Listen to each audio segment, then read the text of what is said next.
they're pressuring Putin to give up his victory for the sake of an agreement. So this destabilizes Putin's government. So all of these things are the determinable factors. They're more important than what the media discusses or talks about or pretends. We live in this fake world of official narratives. Increasingly, the Western world is lost in the matrix. They're fed things that aren't true. They believe things that aren't true, and therefore they can't see what is actually happening.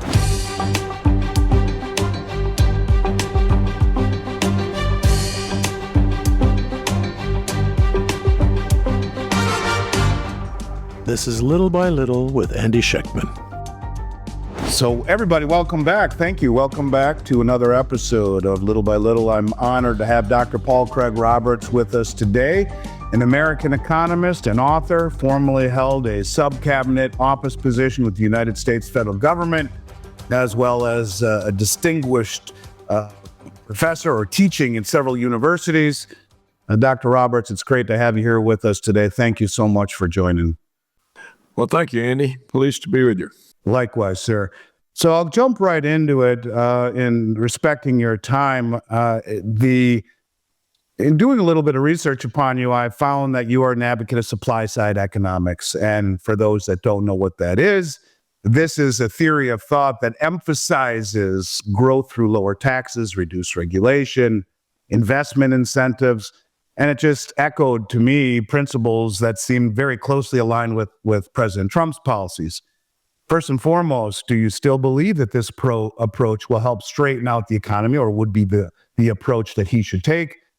And secondly, if you were advising President Trump, what would be your top recommendations to make this work, to create a more stable economic environment? Okay, Andy. Well, in the first place, supply-side economics was devised to cure the stagflation that had resulted from Keynesian macroeconomics, or during the 70s, in which you wrecked President Carter's presidency, and it was successful and achieved that. Today, problems are different because so much of American manufacturing has been offshored in pursuit of higher corporate profits and higher executive bonuses, performance bonuses. So for a number of years, the way corporations make money basically has been to shed labor cost. This is the main source of profits for some time in the American economy. Well, when they offshored the manufacturing jobs, they offshored the middle class incomes that had made us an opportunity society. They wrecked the tax bases of the cities and states that had been manufacturing centers, and they greatly enlarged the trade deficit. Because when the offshored production comes back to the United States to be marketed, it enters as imports. So my recommendation to Trump would be, first of all, don't get us in any more wars. We don't need a war with Iran. Stay away from the wars. We don't need an empire. You don't need to try to absorb Canada and Greenland and Panama. What you need to do is to bring the jobs home, restore American manufacturing, so that we can rebuild the middle class and have a strong consumer demand to support our industries and economy. And if you take the view that it's Americans who should be benefiting from the jobs in their country, let's curtail these H-1B visas, because the whole program is a fraud. There's absolutely no shortage of American trained, skilled workers. How in the world could that be? We've got the most number of universities in the world, the most prestigious universities in the world. No one can possibly believe that Harvard, Princeton, Yale, University of Pennsylvania, Cornell, University of California, Stanford, Georgia Tech, Caltech, MIT, that all of these universities can't train the skilled people we need for our industry. In fact, many of these graduates can't get jobs because they've been displaced by these H-1B H-1B visas and also by the L-1 visas.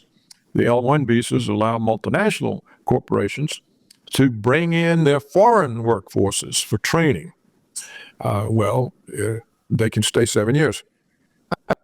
So the whole thing has to be reversed.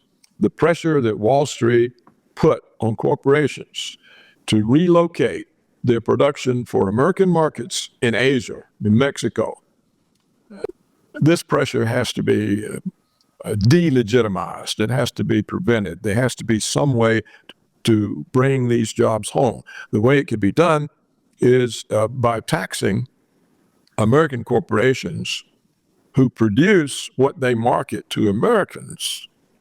If they produce it in the United States, they get a lower tax rate. If they produce it offshore, you take away the labor cost advantage by raising the taxes. So that might serve to bring manufacturing back, because for 30 years now, we've been gradually turning into a third world country where we don't make things. If you look at our exports, it's pathetic. The country's economic capability is simply disappearing. It's degenerating. We've reached the point where major airline companies like Boeing, they can't even make an airplane that doesn't have all kinds of problems. So that would be my recommendations. No wars. We don't need to go fight any more battles for Israel. Leave Iran alone. They're not bothering us. And get the jobs back. And you can't get the jobs back if you're going to turn around and give them away to H-1B visas. You know, as someone who's been in finance for 35 years, what you say is music to my ears. I didn't realize that the H-1B visas were for high-skilled, high-paying jobs. I get your point. You're right. There's no reason to do that. My question to you, and this is kind of off the cuff, as lovely as that sounds, Dr. Roberts, bringing back all the jobs, we've become addicted to the Walmart, cheap prices for all of the goods that are made around the globe. Wouldn't that entail an extended period of perhaps stagflation, which you tried to combat in the 80s, where you see, because of the onshoring, the cost of building the factories, which have been mothballed, bringing back the equipment, and the training and the modernization of the equipment and the training of the people and the cost of labor. How hard would it be to get through that quagmire to get to the other side? If that's true, there's no hope for the United States. We'll be a third world country before much longer. But first of all, no prices dropped as a result of offshoring. Not a single price of a single Apple product went down. Not a single price of a pair of Levi's or Nike shoes went down. No prices went down. This is all free market propaganda. No prices went down. What happened was profits and managerial bonuses went up. So we didn't get any benefit from lower prices.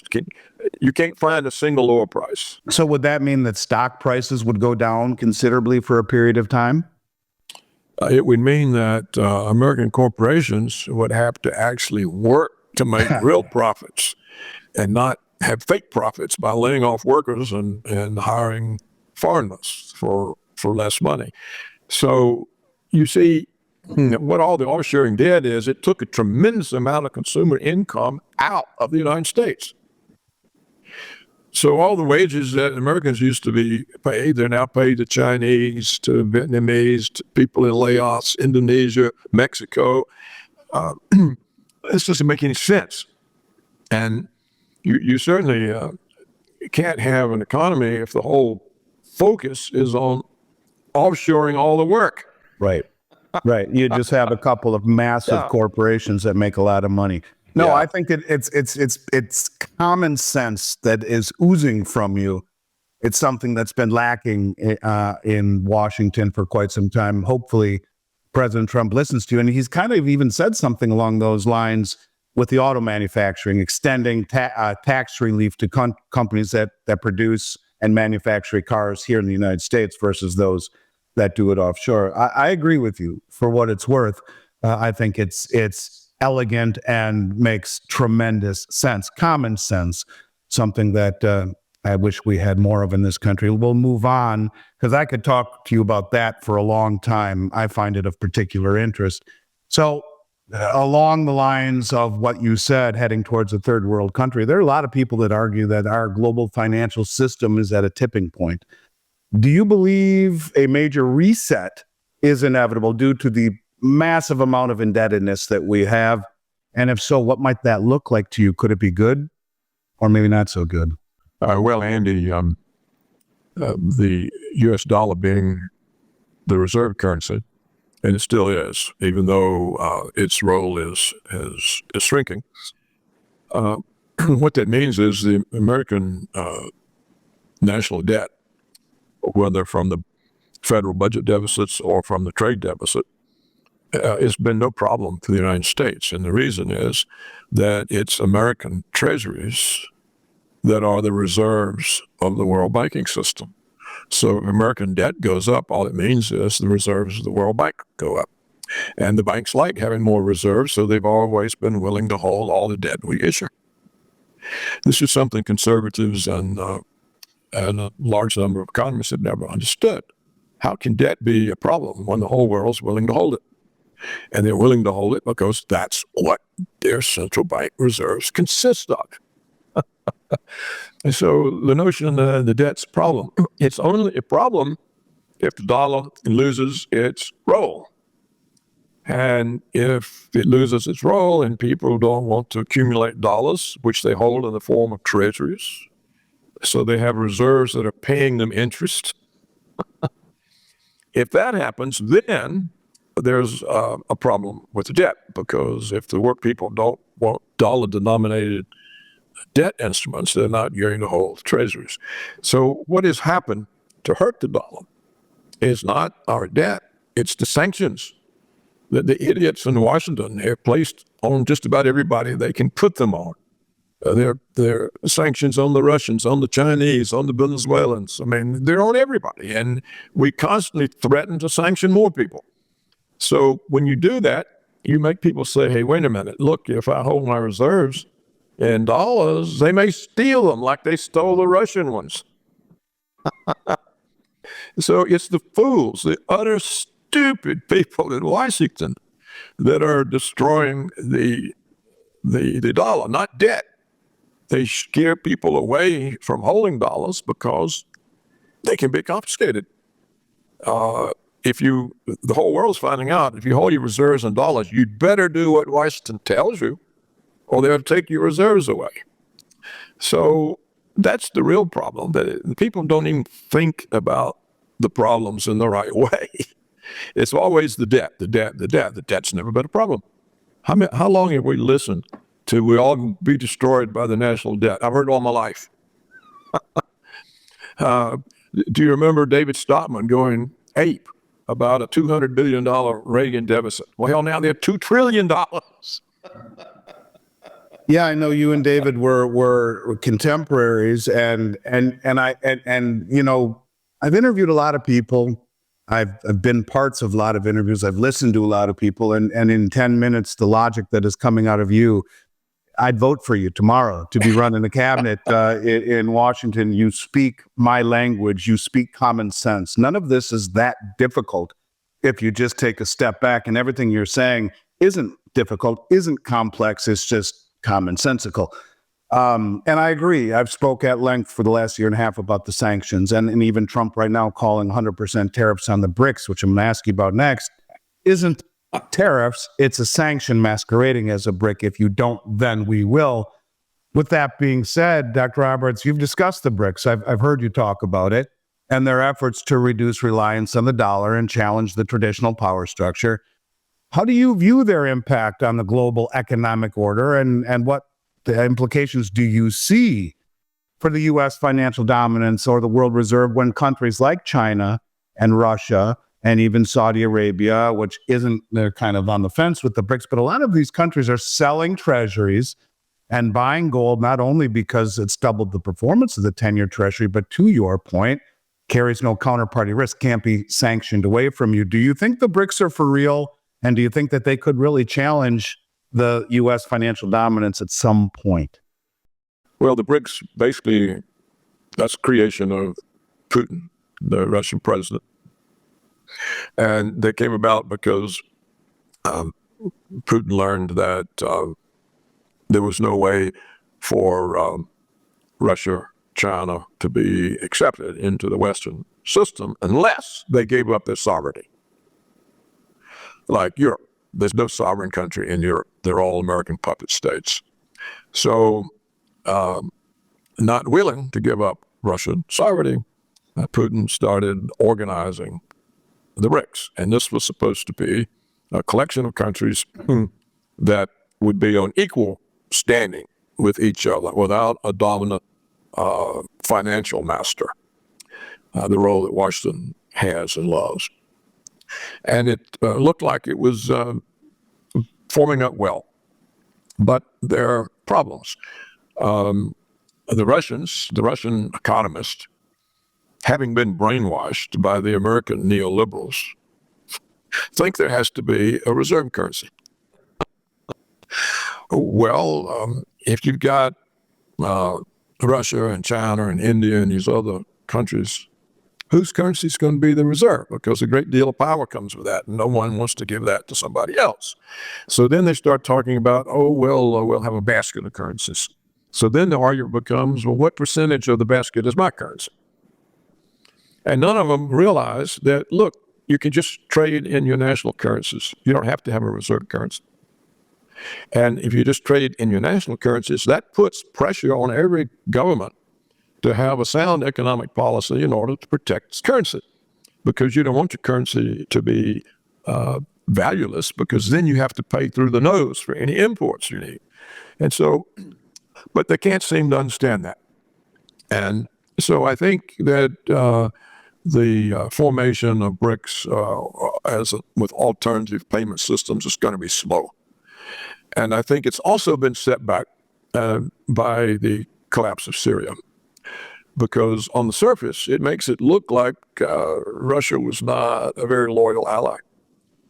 I mean, why would Russia fight for 8, 9, 10 years for Syria to keep it from being overthrown by American terrorist mercenaries? The CIA's army were used against Gaddafi in Libya.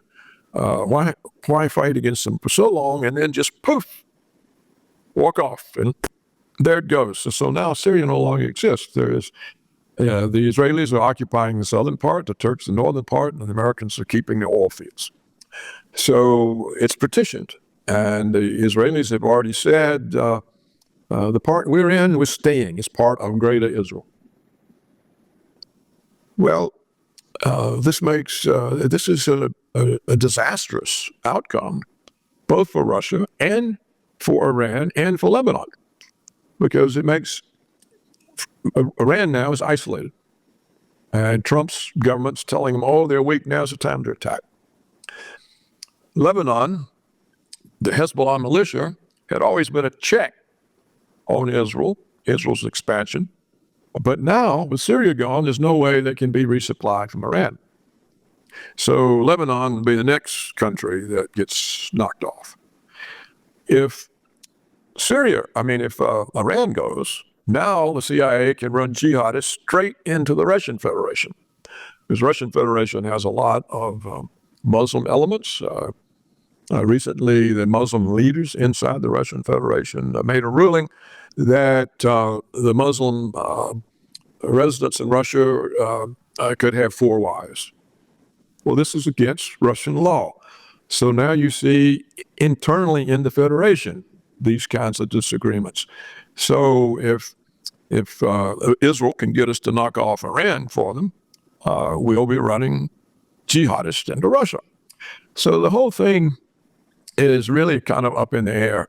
The unexpected collapse of Syria has sort of made things a bit shaky for BRICS, because all the countries that were coming to it because they sensed a change in the correlation of forces, that it was Russia and China and Iran that were rising, and it was the United States and Europe and Israel that were falling.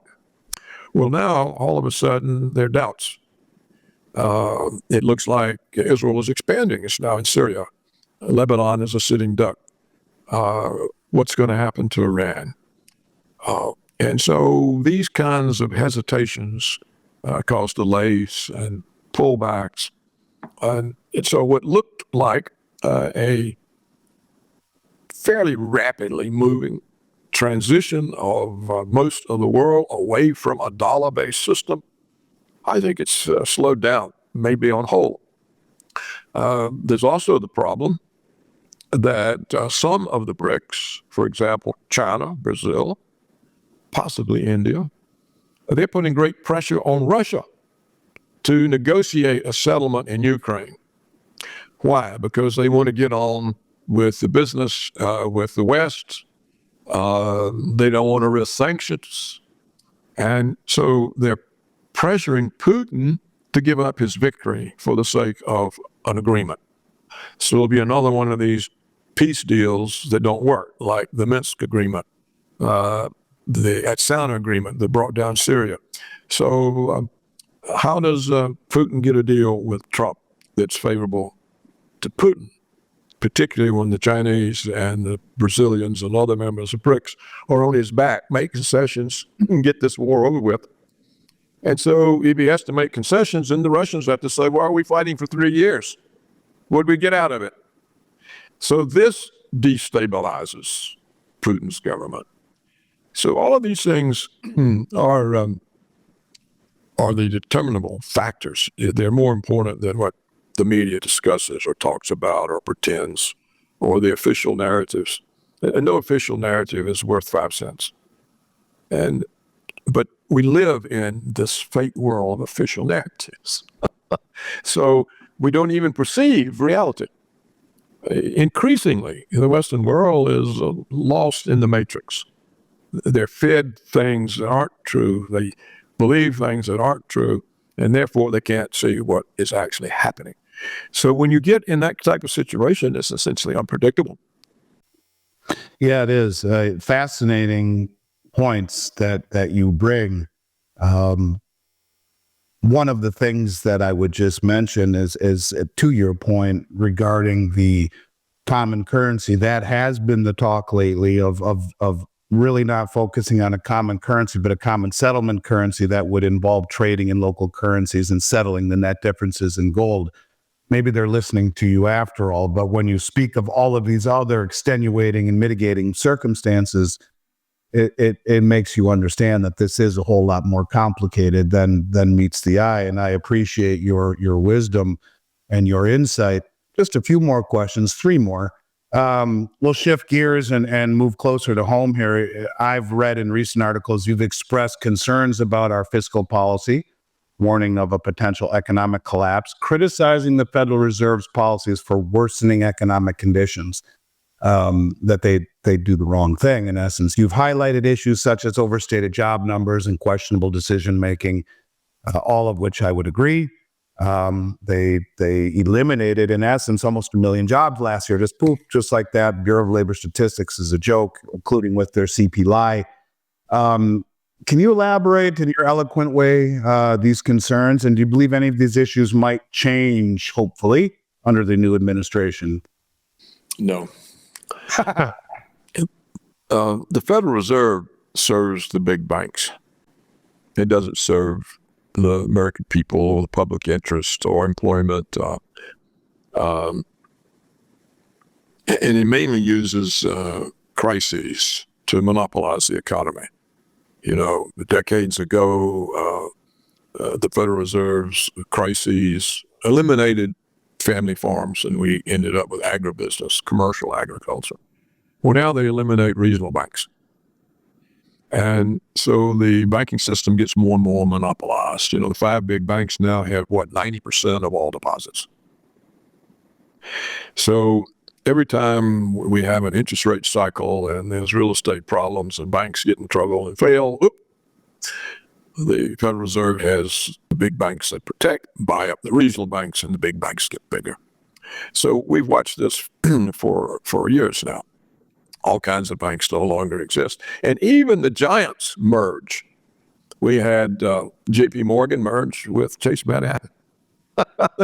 The two giant banks merged. So the Fed, it's a bank, a big bank protecting mechanism, particularly the New York banks. I think they've had to protect the Bank of America and Wells Fargo, the California banks, because they're also huge.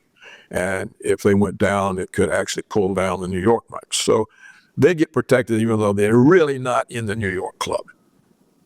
But if you think about the Federal Reserve, the Federal Reserve Bank of New York, that's the operating arm of the Federal Reserve. And who are its directors? The executives of the big banks. So, so much for the Fed. All the years of quantitative easing, that's what drove the stock market up. The huge expansion in the Fed's balance sheet from creating credit, money and credit to support the big banks who are out on the limb with the derivatives. So that drove up the stock prices, not profits. Right. They hollowed it out from They underneath. just pumped so much. Where did the money had to go somewhere? Right. Where did it go? Into asset prices. Instead of going into consumer Economy, prices, right. It went into stock prices and bond prices. At some point, doesn't that have to spill into the consumer prices? Well, it hadn't. Because the prices keep going higher. The inflation that we have, this is all due to the lockdowns. This was the COVID nonsense, all the COVID lies. And the lockdowns destroyed a huge number of businesses, destroyed a huge number of supply chains. Even today, you can't get stuff. I spoke earlier to Jack that today it turned out finally they came to replace some windows. I've been trying to get a dress for 2 or 3 months. Well, half of the parts they had were the wrong ones. Oh, no.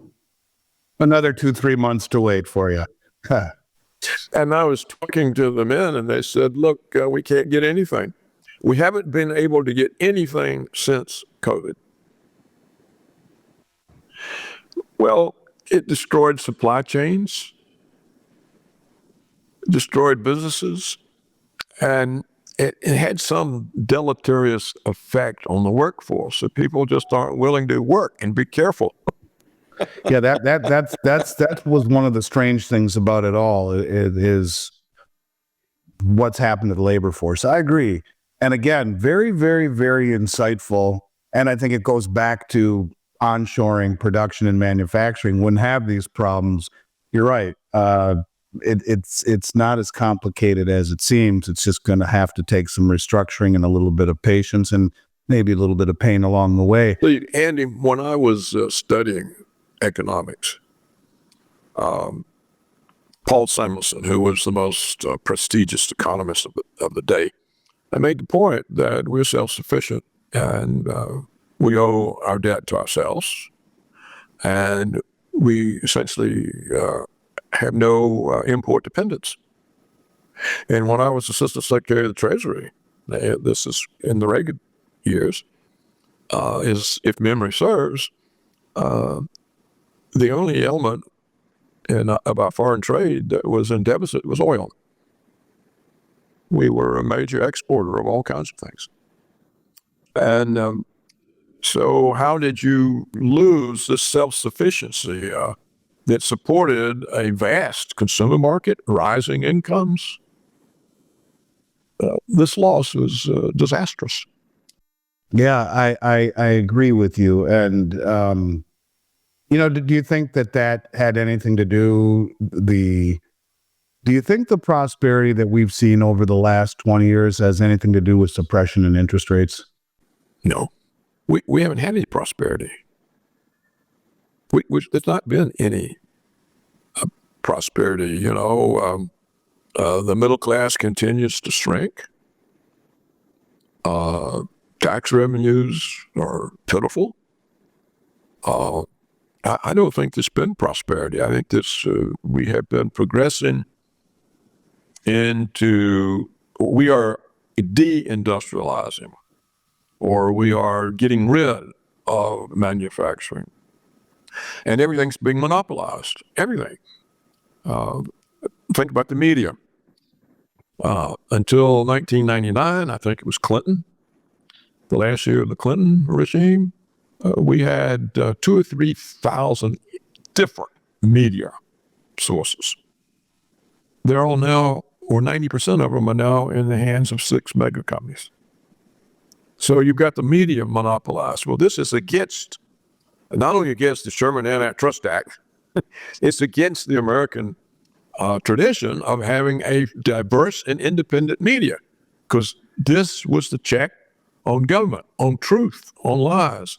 You had so many different media voices, even though many of them may have been liberal biased, but there were still so many different voices that you could get different explanations. There could be debate. Today, you can't get different explanations. And if you bring in from outside the 90% media an explanation, they censor you. Yeah, then that's been a big problem for me. So this is, but the same thing is everywhere. Look, think of all the family businesses you used could have, but you can't have them anymore because of the big box stores. See, I can remember when, for example, auto parts, these were individually owned, family-owned things. Now they're franchises. All of the stores that used to be Main Street are gone. The hardware store, I always remember, the guy would give us popcorn every Friday. All the high school kids would go there, the elementary school kids, and the guy knew all our names. Now there are no mom and pop hardware stores anymore. In fact, there's only Ace.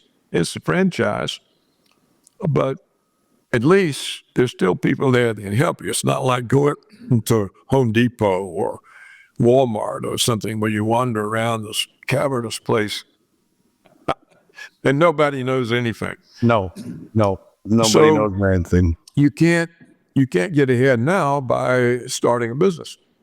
And same with restaurants. They're all fast food franchises. So this is not a competitive economy. It's a monopolized economy. And so we also know that all the distribution of income and wealth continues to move upward. It's no longer the top 1%. It's the top 1/10 of 1%. But the billionaires, they're in the top 1,000th of 1%. So you're talking about an infinitesimal number, a tiny, tiny percentage of people gaining all the income and wealth. So this is not prosperity. Well, understood. Maybe it's indebtedness. People are more in debt than ever before. It's an illusion of prosperity. I understand exactly what you're saying. I get it, and it makes good sense. Again, you ooze common sense. 2 last questions, Dr. Roberts. One on gold. One of the things that has impressed me about you, someone who spent time in the government, it's the same thing that impresses me with Judy Shelton, someone who I just interviewed recently, is that you've spoken extensively about gold's role as a safe haven asset and preserving wealth and whatnot, but you've also raised concerns about the systemic manipulation, something I've talked about for a decade or longer. The manipulation of gold prices by central banks and financial institutions, practices like naked short selling, which is now more pervasive than ever. One of the things that I noticed, and I want to ask you your opinion on this a little bit regarding the BRICS, is that these countries now understand this and are standing for delivery across the globe. Massive drawdowns, 55 million ounces of silver delivered off the COMEX in December. Who's taken that? Do you think the BRICS nations or other countries around the world recognize this manipulation and are responding by standing for delivery? Maybe you could just touch a little bit on your feeling of gold, on manipulation, and what do you think it ultimately means for the West to be able to control the prices if all of these countries realize it and stand for delivery? Yeah, I don't know how many of them are doing it, but clearly Russia and China, and I would imagine India. because, the Indian people still save in the form of gold jewelry. And so I would imagine those three countries and the two of them are the largest populations. I mean, between them, you've got roughly 3 billion people. And so that's a huge chunk of the world's population. So yeah, they're moving from dollars into gold. Now, whether or not, in fact, I think it's likely, and it's probably the reason the gold price has gone up as much as it has, because they have not been able to keep the lower price that they had with selling naked shorts. It's gone up despite their naked short ability.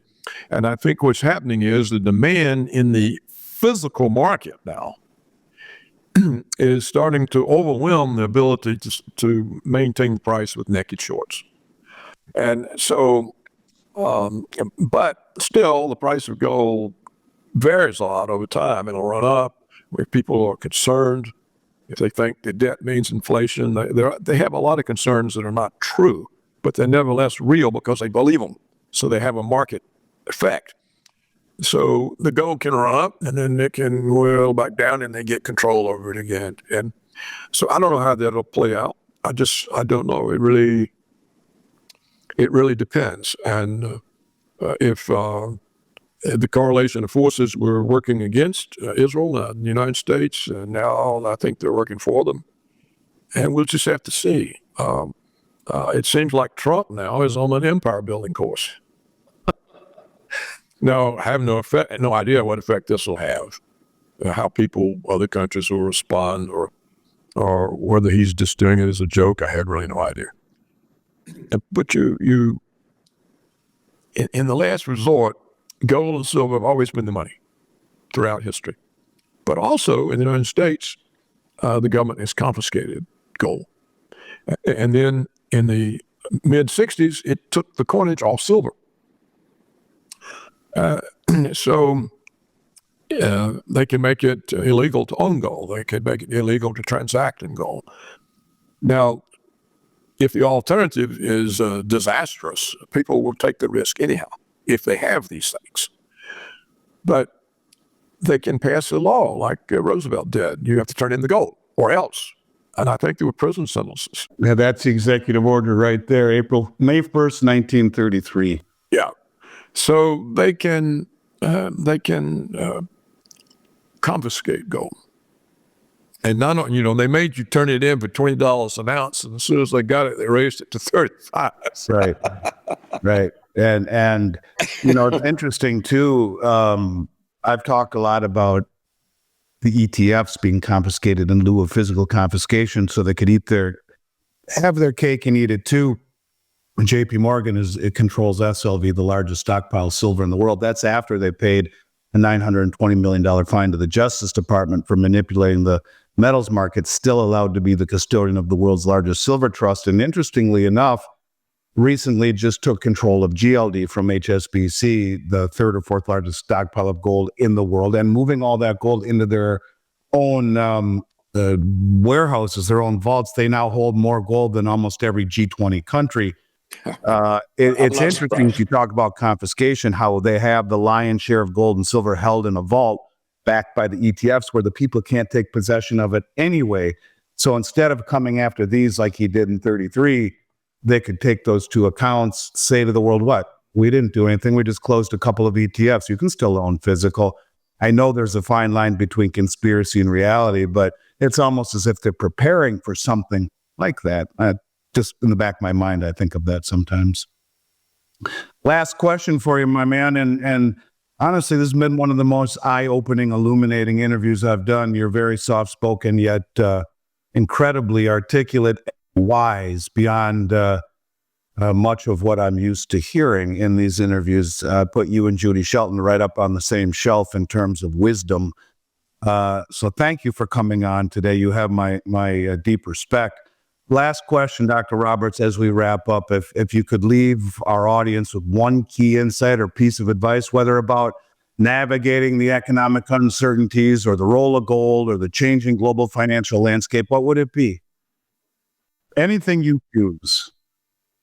I think that American people need to understand that the government is not controlled by voting, that the democracy is a cover. The government is controlled by organized interest groups. And this has gone on for so long. In other words, they buy the government. They buy the government with campaign contributions. And this is why members of the House and Senate aren't very responsive to the people. They are responsive to their campaign donors. And the bigger the donor, the more response they get. And the big donors are Israel, the Israel lobby, the military security complex, big pharma, agribusiness. They get more or less what they want. And so to try to get a government serving the people instead of serving the special interests of the groups that provide the money that elects the government, this is almost impossible. And so the whole question is whether democracies in any way can actually serve the people. Now, how many times have we seen a populist president?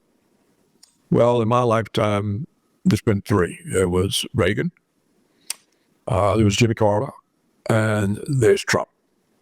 Now, none of the three were welcomed by the establishment. Just in order to get in office, Reagan had to accept the Republican establishment, the George Herbert Walker Bush people. So who led the Reagan Revolution? George Herbert Walker Bush's right-hand man, Jim Baker, chief of staff of the Reagan. What did they do to Carter? They immediately framed up his budget chief, stuck in their guy, and then they went after his chief of staff, Hamilton Jordan. So they kind of destroyed his independent appointed representatives in his government and put in theirs. What did they do to Trump? He spent 4 years facing indictable charges from his own government. He then spent 4 years being indicted on those charges. But he stayed strong. He kept saying he's for the people, he supports the people. We're going to see if he does. My own fear is that the interest groups, they're so institutionalized in all the institutions that it's very difficult for a president to do anything. The establishment is so entrenched and so strong, it basically would take a Leninist revolution, massive violence and bloodshed. Do you think we need one of those, Dr. Roberts? If you're ever going to, well, you can't ever predict the outcome. It may be worse. I mean, Lenin, the Lenin regime was worse than the Tsarist. But I'm just making this a statement to show how entrenched they are and what it would take to get them out. Now, do we need it? Yeah, but if you get it out that way, you don't know what you're going to get. You may get, you see, I mean, it took from Lenin to Stalin. You don't want to go that route. No. So be careful what you wish for, in other words. Yeah. So it's not that I'm advocating a Leninist revolution or massive violence. I'm just saying if you want to get the entrenched establishment out, so you have to have a change of mind, which I don't think is likely, because wherever you look, what are people concerned with? Money. Money. They'll do anything for money. They'll sell out anything for money. The American Wall Street and the American corporation sold out the working class for money. Well, it used to be, this is what we were told the Arabs did to one another. They sold each other. Well, Americans now do it. So that's the constraint on Trump. But already we see the billionaires are buying him. All the billionaires that were opposed to him now are making $1 million contributions to inauguration. He's got them in the government. how is he going to bring back jobs? See, he's already endorsed H-1B visas. You see, he's not even in office yet. He's not even in office yet. So I think the same thing is happening to the dissident party in France. Marine Le Pen's party is actually the largest bloc in the government. But all the rest of the parties conspired to keep them out of power. And now she's going to be indicted. She's indicted, and they're going to sentence her to years. So they simply won't let a rival exist. So I think the reason they didn't steal, the reason the Democrats weren't permitted to steal the last presidential election was that the establishment thought we can just take Trump over. And he is a more efficient means for us to rule through than Camilla. And so even though all the mechanisms were in place to have stolen the election last November, they weren't allowed to go into operation. And I think the decision is, we're stronger than the president, and we'll just acquire him. And it may well be that the way Trump ends up making America great again is taking the Panama Canal back and trying to conquer Greenland, and because what makes America great again is partially our hegemony. And also what makes America great again is making money. So Trump can have America making money, and we can at least say we're expanding in Greenland and Panama. And he talks about Canada. And this will make Americans feel like we're on the rise again, and, we're again powerful and asserting ourselves and moving forward. And it also means that he's prone to go to war with Iran, and that he's not prone to make a deal with Putin that Putin can accept. Because the minute Trump agrees to a reasonable deal with Putin, what's the American media going to say? Trump sold out Ukraine to Putin. You see. And they'll start it all over again. See, we told you in 2016 he's a Russian agent. And he'll have all of that coming down on him. So they've got so many weapons and so many things they can use. And now they're befriending him. Well, that has to make him feel successful, that his enemies have come around to his side. And so you get more and more carried away with your ego. Comfortable. Yeah, he's even said that a lot of the people that stood against him are now coming to him. It's funny you say that. I've heard him say that publicly. That's right. And that's very satisfying. And then of course, they're not coming to him. They're coming to take him over. The Trojan horse. They're not coming to follow him. They're coming to control it. But he won't say that. That's not ego compatible.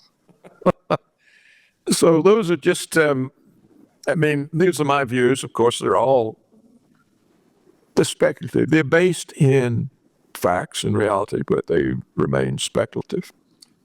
But it's the sort of way I think people should be thinking and be aware of, because the Trump supporters, until this H-1B thing broke, the Trump supporters acted as if nothing else needed to be done. Trump was elected, and so it's all over. We've won.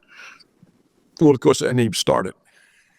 Well, I'll tell you what, Dr. Roberts, you're the kind of guy I'd like to sit around the campfire with a bottle of scotch and get to hear some of your real stories. You're a fascinating man, and with a very logical insight on things that make it seem simpler than it is. I think I'm going to name this episode "Things Aren't Always As They Seem" or something along those lines, because you lift up the covers just enough so you can see what's really going on, and maybe how challenging or simple these things truly are. You have my great respect and admiration. I appreciate you coming on. Thank you for being so candid.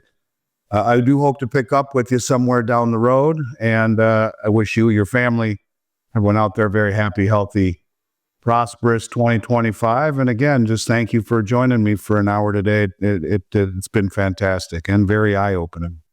Well, you're certainly welcome, Andy, and thank you for sharing your audience with me. Yes, sir. Absolutely. Hope to pick up again with you sometime soon. Until then, stay well.